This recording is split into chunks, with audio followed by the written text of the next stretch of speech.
Secunderabad Bowenpally doctor BR Ambedkar agriculture market yard హమాలీ association Bowenpally market vegetable కూరగాయల commission ఏజెంట్ల అసోసియేషన్ సభ్యులు ఆధ్వర్యంలో బోయిన్పల్లి మార్కెట్ యార్డ్లో సోమవారం ధర్నా నిర్వహించారు. గత కొన్ని రోజులుగా చెత్తను తొలగించకపోవడంతో తీవ్ర అసంతృప్తిని వ్యక్తం చేస్తూ హమాలీలు, కమిషన్ ఏజెంట్లు, రైతులు మార్కెట్ యార్డ్లో మార్కెట్ కార్యాలయం వద్ద ఆందోళన చేపట్టారు.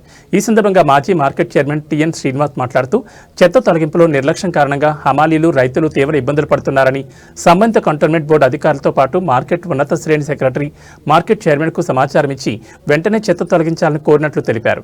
సమస్యను తక్షణమే పరిష్కరించకపోతే వారం రోజుల పాటు మార్కెట్ యార్డ్ను మూసివేస్తామని హెచ్చరించారు. ఈ కార్యక్రమంలో కమిషన్ ఏజెంట్స్ అసోసియేషన్ అధ్యక్షుడు దేవేందర్ రెడ్డి, మిర్యాల శ్రీను, చంద్రారెడ్డి, అంజీ, ప్రభాకర్, సదానంద్, భిక్షపతి, హమాలీ సంఘం అధ్యక్షుడు ఎల్లయ్య, గట్టయ్య, సమ్మయ్య, ఎల్లయ్య, రాజయ్య పాల్గొన్నారు.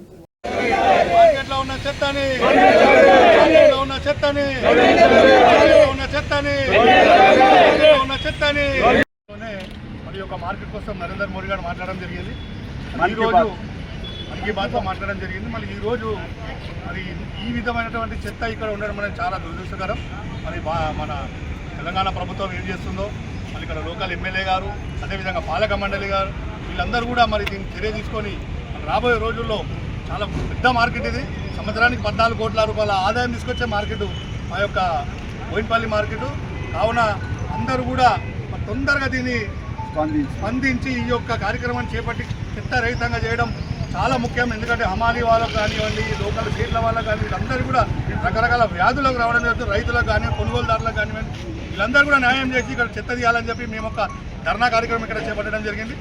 రాబోయే రోజుల్లో మరి చెత్త తీయకపోతే 1-2 రోజుల్లో మరి భారీ ఎత్తున బయట గేట్లు బంద్ చేసి మరి అసోసియేషన్ ఆధ్వర్యంలో భారీ ఎత్తున ధర్నా చేస్తామని తెలియదు.